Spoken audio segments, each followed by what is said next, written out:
Hello there, Cancers. Thank you so much for joining me. I hope this video finds you well.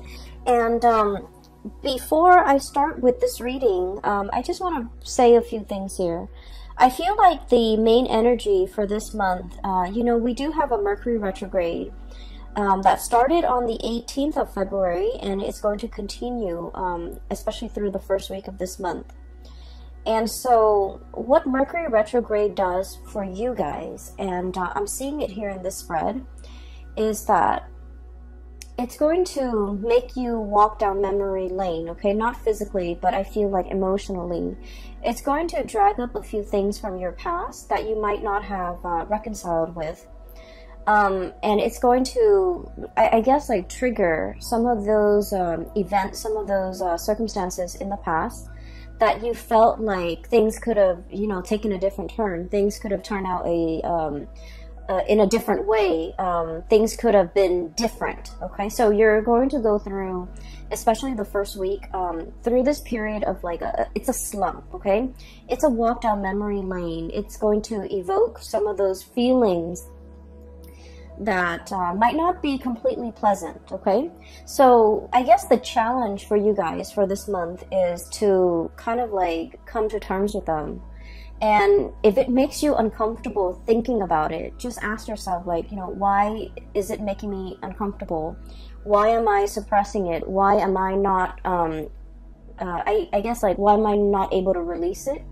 Why does it make me feel comfortable every time it comes up? Okay, so I feel like you have some murky waters that you need to kind of like plug up your nose and just kind of brace for impact and just walk through. And once you go through that process of emotional purging, you're going to realize that, you know what, they're just thoughts, they're just words, they're just events in the past. They can't really hurt me anymore. The whole concept about discomfort is coming through. Discomfort, displacement, no longer being in an environment where you feel familiar, where you feel safe. Not that it's you're unsafe in a physical way, but it's sort of like you have changes that are brewing. You have changes that are coming.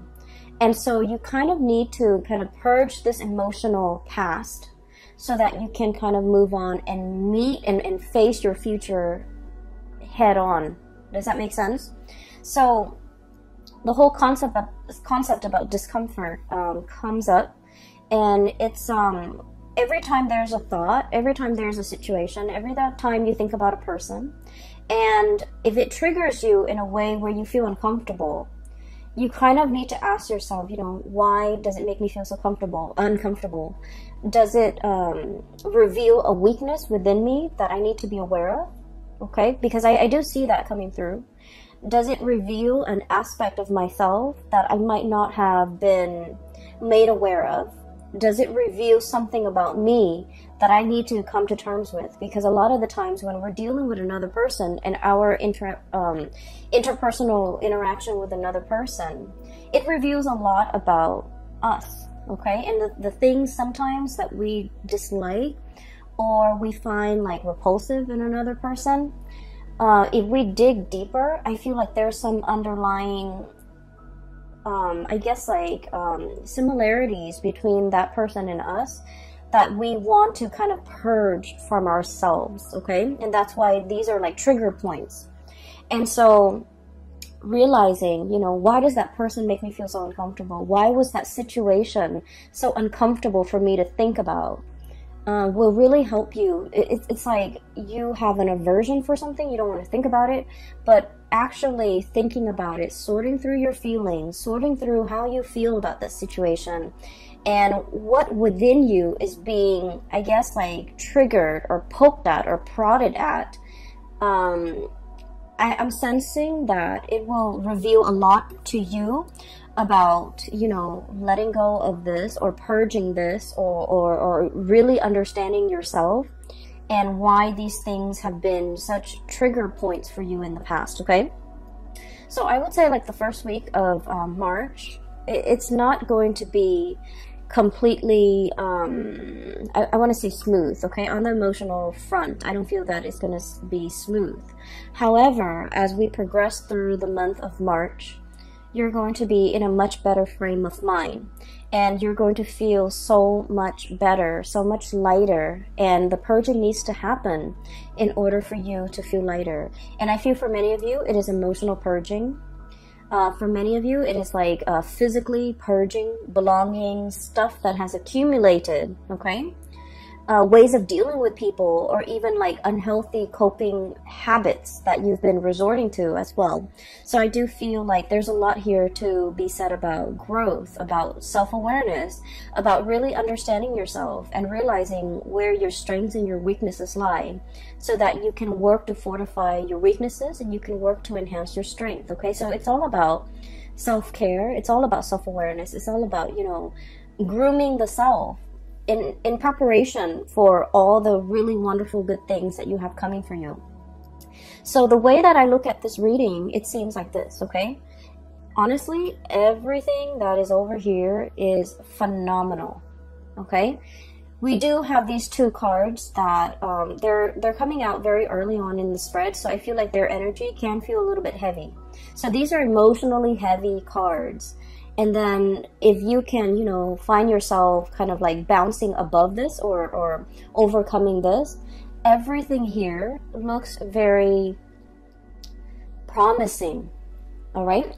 When I was shuffling out this spread for you, I saw an image, and it looks to me like a gas station back in the 60s, 70s. So I see this young man, he's driving like an Oldsmobile, like it's a really, really old car, but he painted it red, and you know, he takes really good care of it. He's giving it like premium grade gasoline, and he's very young too, so he looks like he's about 20, and he's wearing like just it's not super clean, but just a white simple shirt, and he's wearing like, you know, pants and suspenders. He's got a little hat on. So he's like polishing the car, he's putting gas in it, and it's like, it's very shiny, it's shimmering. It seems to me like it might be a car that his dad passed down to him, or his grandpa passed down to him. But either way, I feel like, you know, for someone who's so young, he has such a beautiful car, it seems like it's passed down to him. And so it has sentimental value. So he's at a gas station pumping gas. And then there's this another man, older, possibly in his 50s, kind of haughty, kind of like stuck up looking. And the man admires the car, and then he approaches the young man. He was all like, "How much you want for that car?" And the man is like, "Oh, it's not for sale," and he goes back to pumping gas. And the older man was all like, "I'll give you, you know, 5,000 for it." And the guy was like, "Sir, it's not for sale." And he goes, "I'll give you, you know, 6,000. He goes, "No." And then the guy keeps upping the price, like 7,000. And the young man tries to ignore him. And the older man, he's kind of like getting kind of upset, feeling like he's ignored, feeling undermined, feeling like, you know, why don't you want my money? Things like that. And so I feel a little bit of a standoff, like a little bit of a confrontation between these two people. And it's done in a very subtle way. And the older man is thinking, well, everyone has a price, you know. There's a price for everything. And then the young man just keeps ignoring him, and he goes about his business, wiping the car, and while the gas is filling up. And the older man was all like, well, everyone has a price. He tells the young man that, and the young man was all like, this is not for sale. Or, you know, like, I'm not for sale. Or, I don't have a price. Okay? So, when I saw this, I was thinking, you know, you're pretty much like the young man, okay? And the mentality here is that, you know, there's a situation that you're not really compromising on, okay? So it could be like a negotiation, a bartering process where somebody is trying to get the best deal. And I feel like you're very fixed about what you will or will not compromise on. And you're very fixed about what you will or will not tolerate, or you're very fixed about where you stand, okay? It's like, I will not budge from this position. So it's very much about defending your territory, not letting people walk all over you. But at the same time, the underlying message here is you're staying true to yourself, and you're realizing there are some things that money really can't buy, okay? And so when I saw that scene, I feel like the energy is played out in both of these cards. So first of all, we have here the Ten of Swords and the Seven of Pentacles. And let me talk about these two cards in tandem, because I feel like for many of you, you're going through this very reflective, introspective mode, and you're trying to, you know, you're looking at events from the past. You're looking at everything that you have done, okay? He's got a broom in his hand. Little red broom right there, and it's like cleanup, okay? Major cleanup, major repairs, major like overhaul, okay? Like I feel like it's cleanup, cleaning up the pieces of your life, cleaning up a situation that has gone astray, cleaning up a situation that has gone awry, cleaning up after a potentially like an aftermath of some event that was not completely desirable, okay? Cleanup is messy. Cleanup is, no one wants to do it, honestly. And so I feel like there's a situation here where something needed to be cleaned up. And you've gone through that process of cleaning up. And you're sitting still, contemplating, and trying to figure out, you know, what was that all about? What could I learn from it? Why did it happen? Why did these events happen the way in which they did? And, you know, how do I ensure that it doesn't happen again in the future? I feel like there might have been a falling out, okay, between you and another person. I have here the Ten of Swords. And the Ten of Swords is sort of like being very hurt by the actions and the words and that somebody, it's like somebody saying something or doing something to you that is very, very hurtful, okay? And with the Ten of Swords, it's like, you know, whoever that's launching the swords, they had 10 tries and they hit the target every single time. So it feels like it's very personal. It feels like very directed. And it feels like, I feel like somebody really hurt you. Somebody might have said things that really triggered you. Somebody might have aimed for your weak spot.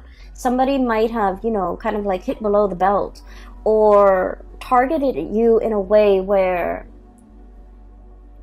it was very directed, it was very purposeful, and it was done in a way that was like, there's no coming back from it. There's no way to say, oh, I'm sorry, and make the situation go away. There's no reviving this situation.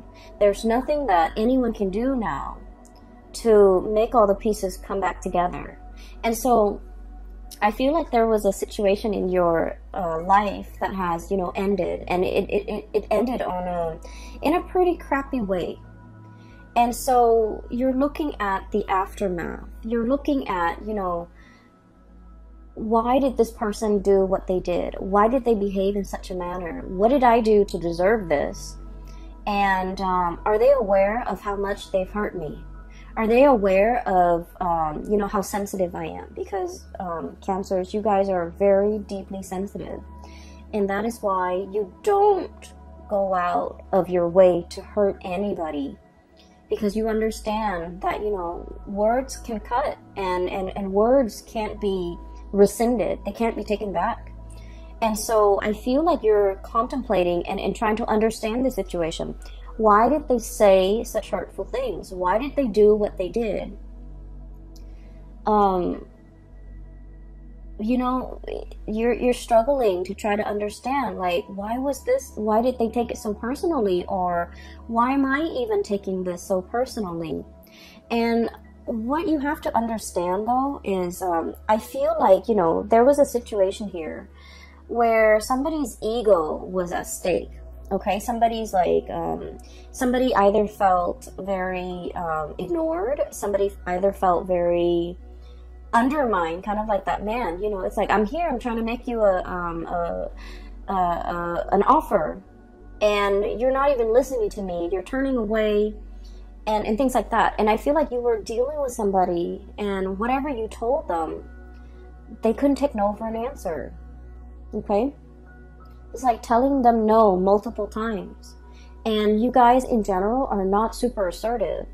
But when you say no, and then they refuse to acknowledge your no, or they refuse to accept it, I feel then, you know, you start to ignore it.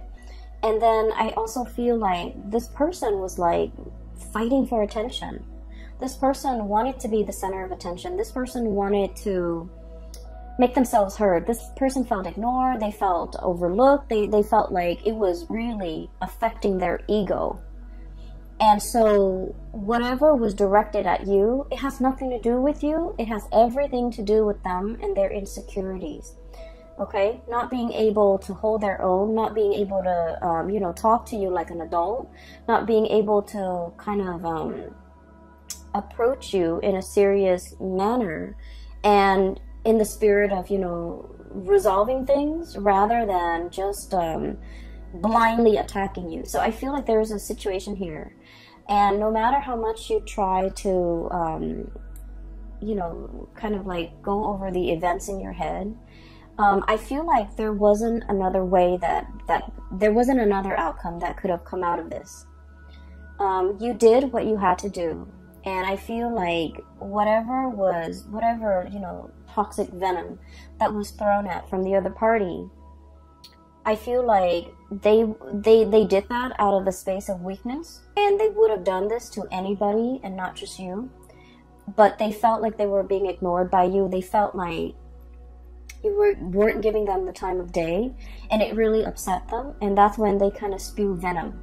And so looking at the situation, the best thing to do is not to try to understand another person's motives, okay? A lot of the times we want to give somebody the benefit of the doubt. We want to, you know, believe that, well, people are all kind and sweet and helpful.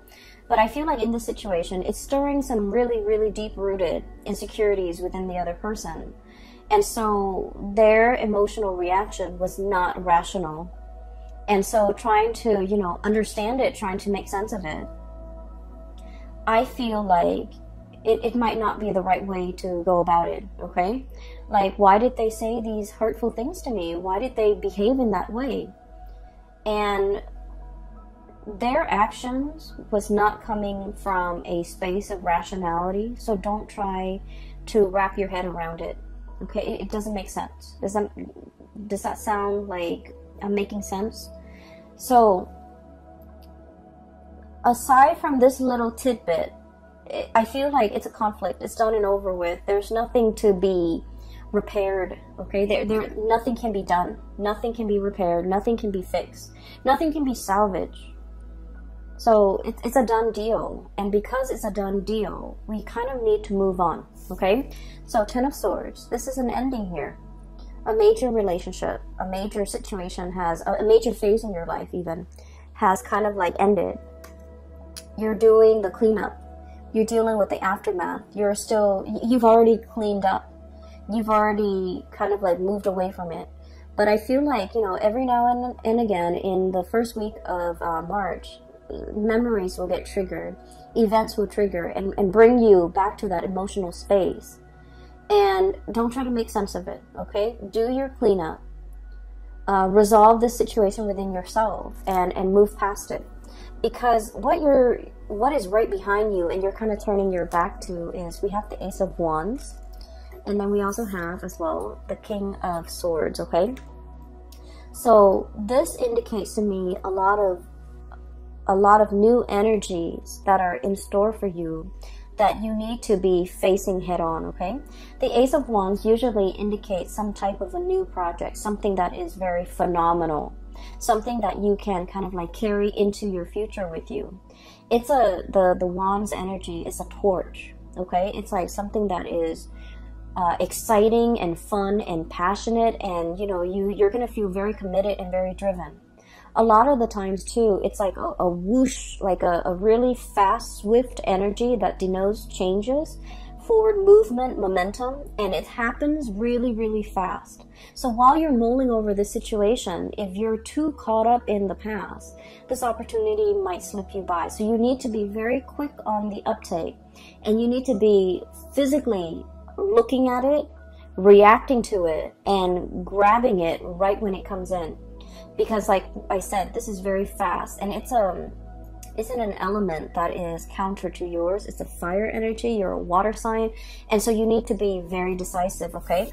And the King of Swords, this is a message here about, you know, being very, very discerning and being very decisive. Let's be honest, Cancers, I feel like decisiveness is not really your strong suit, okay? And the best way that I can explain this, and I don't know if you might relate to this, but what I feel is like with the Cancerian people, you know how if you look at the night sky, right, every night, the moon, it changes its shape, okay? So it's like it grows bigger and bigger from a crescent moon into a full moon, and then it waxes, right? It reverts back to a crescent shape, and then it disappears. And so the phases of the moon changes, the shape of the moon changes from one night to the next. And I feel like with Cancerian people, you know, you're ruled by the moon. That's your ruling planet. And it can be a little bit frustrating to really figure out what you want, to really be 100% sure about what you want. Believe it or not, other signs don't have the same problem. They're very decisive. They know with every fiber in their being what they want to do, what they want to say yes to, what they want to accept. But I feel like for you guys, figuring out that 100% certainty has been like an uphill battle. And I feel like even when you really want something, you're never 100% sure. And I feel like from one day to the next, you know, your feelings, your emotions, your sense of decisiveness, it fluctuates. And so there might have been like a lot of opportunities where you're kind of like mulling things over, and then before you know it, the opportunity slips you by. And there might have been times when you're just kind of like thinking about all the missed opportunities, all the things that slip you by while you were waiting to make a decision. And so the message here is life is accelerating. It's not going to stop. And life is not going to put itself on hold on account of any human being, on account of a mortal. Life happens. We need to roll with the punches. And so taking the time to mull things over is definitely, you know, something that everyone should do. However, I feel like there has been missed opportunities, multiple missed opportunities. While life was throwing you curveballs, while you were distracted with other things, I felt like the more important things really slipped away. And so for the month of March, we are reminded here with the King of Swords, this is the energy about being decisive. This is sort of like looking at the past and just realizing, you know what, that doesn't serve me any purpose, wallowing in self-pity, I'm going to cut that off. And using that sword of truth here and slicing that out. And then looking towards the future, here's a good opportunity for me that will make me tremendously happy. Queen of Cups, look how ecstatic she is. This is kind of like finding that space of perfect equilibrium where you're feeling very emotionally hopeful and happy and satiated, and you have all your needs met. So I feel like there's something coming through that has a lot of potential that will make you really, really happy. And this is where your energy, your frame of mind should be focused. And so you have to be aware of the tendency to kind of like wallow in this situation and then moving away from that, recognizing when it happens. Recognizing the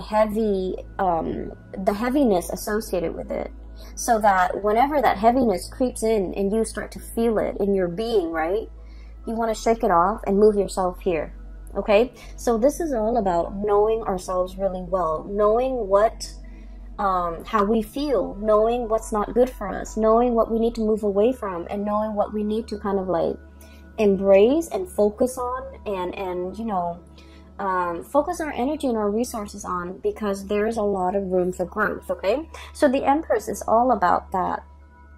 Being really in charge and secure within yourself. The Empress is about abundance. It's about creation. And it's also about like, it's somebody who's very nurturing, very caring. And whenever I think of a Cancerian person, I think of the Empress, because the Cancerian person, They will invite, you know, guests to their home. They will feed their guests. They will make sure everyone is comfortable, everyone's happy, everyone is thoroughly fed. And it's like being very gracious, being a really good hostess, but really caring about another person's well-being, really caring that the person has enough to eat, really caring that the person is, you know, not suffering from the cold and the heat or the chills of the elements. So I feel like there's a lot of opportunities here where you are in charge. You're going to be either taking care of people or, you know, making sure that people are well taken care of. And so I feel like there's some project here that are in the works for you that will make you really happy. It's kind of like right up your alley, and it speaks to it will require you to tap into all the skills that you're very proud of within yourself.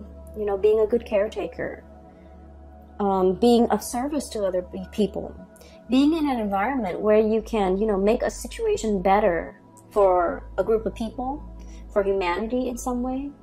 So I feel like it's not ego driven. It's a position or a situation where you can put all your skills to good use, and this is where your energy needs to be focused. Okay. You have two aces here. Oops, sorry. You have the Ace of Wands, which is new projects. Okay, something that's coming in very, very fast, very, very fast, and it's catching you unawares, I'm feeling. And then we have as well the Ace of Swords and two aces, and the Ace of Swords is about being decisive. It's about figuring out what you want. It's about being clear with yourself about what you want. It's about being decisive and not waffling back and forth and then telling yourself, you know, I just feel like one day you're just like very gung-ho about it. You're very like much on board. And then the next day, the self-doubt creeps in. What if this? What if that? And so I just feel like you can be 100% decisive one day, and then the next day you're kind of waffling back and forth. And so this is pretty much, you know, telling yourself, choose something and commit to that course of action until that course of action has run dry. I feel for many of you, this could also be like a relationship situation where from one day to the next, the relationship is like an emotional roller coaster, okay? And when when it's like at a high point, it's really good, and you're just like, I want to marry this person. And then when the emotional, there's like an emotional dip, or when, you know, there's like, it's at a low point, you're just like, I want to break off this relationship. And so things are very extreme, okay? Things are very like, much like from one day to the next, it's very extreme. And I feel like, you know, your emotions, your feelings are changed based on things that are, you feel though, it's outside of your control. But what I'm sensing here is there are certain things that we need to be decisive about, okay? And there are things that we need to anticipate. Life is not going to be a bed of roses. Life, I almost feel like, you know, this energy about romanticizing things too much, wanting everything to be rainbow and lollipop. I feel like you're smart enough to understand that there are always going to be high and lows, okay? But in the end, like at the end of the day, everything balances out. But I feel like for many of you, when the high is really high, you're kind of like caught up in that emotional high, and you're trying to recreate it. And so when the situation hits an emotional low, you feel like you can't handle. You feel like you don't want to be in it. You feel like you can't handle it. And so what I'm sensing is when it's an emotional high, take it for what it is.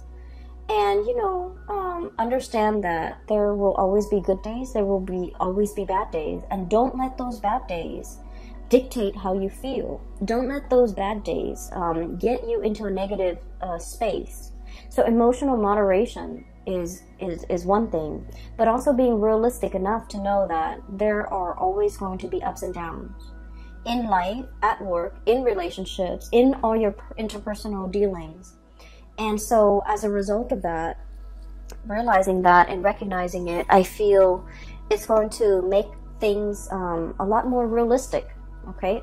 A lot more manageable, so that your emotional state is not rattled every single time, okay? So it's like, don't measure a situation based on all the emotional highs and lows, because the way you measure something, it's gonna fall somewhere in between, okay? Because at the end of the day, those emotional highs and lows will calibrate, and they'll even out. And so don't measure how you feel about a situation, about a job, about a person. Don't measure the past, especially based on those emotional highs and lows. Take them all in their totality, okay? I do feel like there's going to be a lot of communication coming through, okay? So we have here the Messenger, Page of Swords, okay? This is like somebody with envelopes, like physical mail that you are getting at your door, okay? Packages, mail, communication, emails, text messages, phone calls, and things like that. Keep your phone charged. Make sure that you're not missing anything. I also feel like there is an element here about reading something too fast and then shooting off an email, and then finding out that, you know, that you might have read something incorrectly. So really taking the time to scan those emails, to sit still and be, you know, and diligently read everything that's included in that message, rather than what you want it to say, or rather than what you think it's saying to you. Read what it's really saying, because I feel like it's almost like I'm seeing a message where somebody is saying like either or, like, do you want to do this? If not, you want to do this instead. And then all of a sudden your mind clamps on to the first thing that you see, and you're just like, oh, I want to do that. And then, so I feel like, you know, there's a fixity, like a fixedness when it comes to reading what you think you want it to say, rather than what it's really saying to you, okay? A lot of the times during the Mercury retrograde period, the shadow, we're going to leave the shadow period completely by, I believe it's the 11th or the 15th, I can't remember. I didn't keep track of it this month.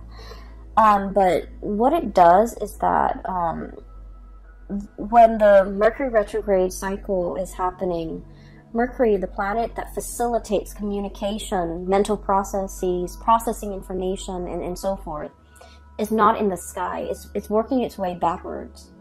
And when it's not there, we have to be extra diligent about doing our part to make sure communications don't happen. So that means we need to scan emails. We need to read it twice. We need to make sure something is sent. We also need to make sure that we don't miss messages or important communication that's coming through.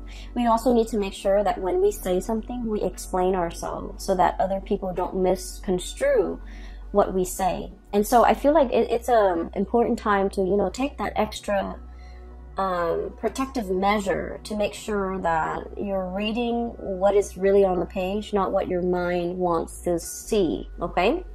And so there's a lot of important communication, very, very, very important communication coming through. And it's linked up here with the Wheel of Fortune. So Ace of Swords and the Wheel of Fortune. And the Wheel of Fortune it's a major arcana card. It's a big deal, and it's a really, really good card. It's basically telling you your luck is turning for the better. And it's basically telling you one major cycle of your life is coming to an end. And the wheel is turning so that something new is coming in, okay? This is a major life-changing type of a month for you.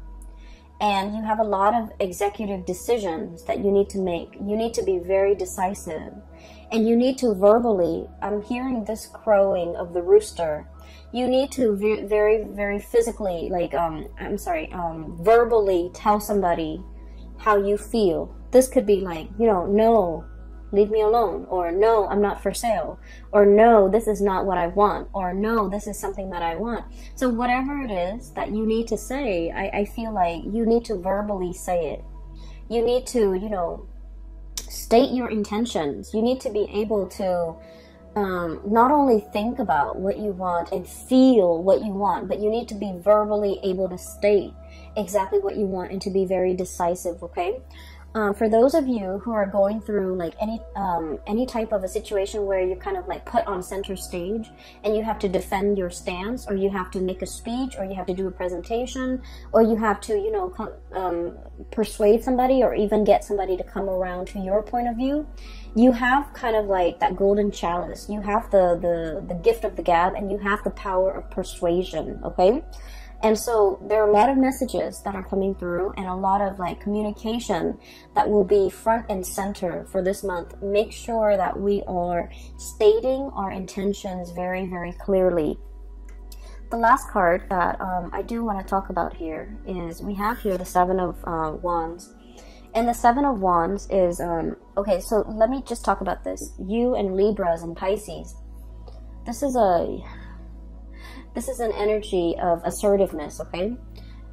Cancers, I feel that you, Libras and Pisces, are like wildly inoffensive. Very, very inoffensive. So that means that you don't want to rock the boat. You don't want to upset anybody. You guys are really, really nice. And I feel like, you know, you would never go out of your way to make yourself kind of like center stage, okay? For those of you who have like a lot of Leo placement, or even like fire sign placement, Sagittarius, or even Aries, you might want to rock the boat. But I feel like the majority of you, this is somebody who's like very inoffensive. They don't want to rock the boat. They don't want to hurt anybody. They don't want to be a contrarian. They don't want to go against the herd. Not that you're not opinionated, but I feel like you're opinionated, and but in a crowd, I feel like, you know, you want to kind of like go with the herd. And the Seven of Wands, this is about, you know, battling all the opposition, okay? This is like being stuck on a hill, and all the wands are coming at you, where you have to defend yourself, where you have to defend your stance, where you have to like explain to other people why you believe in the things that you believe in, and why you feel a specific way. And so this is a card mainly about, it's about self-awareness. It's about self-assertion. It's about assertiveness. And, you know, really giving somebody a piece of your mind so that they leave you alone, okay? Kind of like that young man with the Oldsmobile. This car is not for sale, sir. And you know, raise your voice. Say what you need to say so that the other person gets out of your face. And I feel like there's a lot of power to be had here by speaking your truth, by stating your intention, by, you know, saying something with assertiveness, and let that be enough to make the other person accept what you have to say. It's not about, you know, repeating ourselves. No, it's not really for sale, and kind of like in a passive aggressive way, but like saying, no, it's not for sale. I'm not for sale. I don't want your money. I don't want your attention. I don't want anything you have to give me. And so I feel, in a way, it's sort of like coming to terms with times in the past where you have not been like this, where you felt like your power, the things that you say, have been drowned out, where you felt like you didn't have an opportunity to speak your truth.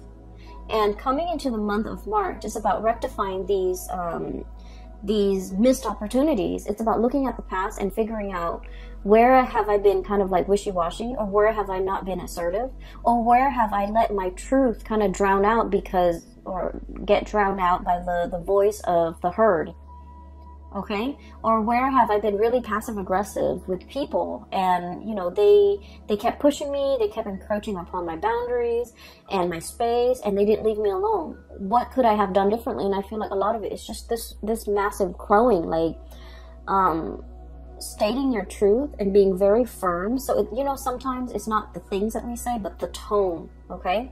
So like having a very firm stance, and you can't have a firm, it's like you can't say something firmly and with conviction unless you feel it in every fiber of your being. You have to feel something a certain way, like you have to feel it, and you have to feel that conviction before you can stand in front of a crowd or stand in front of an opponent to be able to tell them, you know, back off, okay? So this is about reclaiming your space, and this is about reclaiming you know, your sense of self, knowing yourself well, knowing what works for you, and defending that, okay? I feel like for many of you, there might have been a relationship situation here where somebody might have said some mean things, okay? And I feel like, you know, there's no going back to it, okay, Cancer? There's no going back to it. It's Ten of Swords here. And then Ace of Swords. It's about cutting off. It's a severance. It's done and over with. We can't really go back to it. Many of you have freed yourself from potentially someone who's like verbally abusive, and you're in a state where you're very happy, and I'm really glad to see this for you.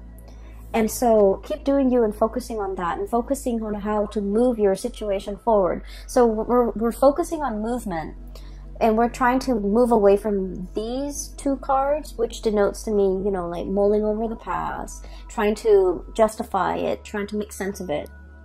And you want to focus your attention here, okay? So for those of you who are, if you find this helpful, and if you are in need of spiritual guidance, I have a link in the description box below for a psychic. She is based out of California, and she's a really good reader. I highly recommend that you get a reading with her, and she's phenomenal. I can't... I just highly recommend her, okay? So the link is in the description box below. I also have a link as well to an artist. She has a website, and she does like alcohol-based paintings. I also think she does acrylic paintings and a little, acrylic paintings. So if you want to check out her website, there's some cool artwork on there. It's abstract artwork. It's pretty cool. So that link is also in the description box below. I do wish you all the best, okay, Cancers? Take care of yourself. And I'm really happy to see this for you. I feel like, you know, there's only one direction here, and we need to move forward, okay? So best of luck with everything. I will talk to you guys soon. Enjoy the rest of your March 2020. Take care.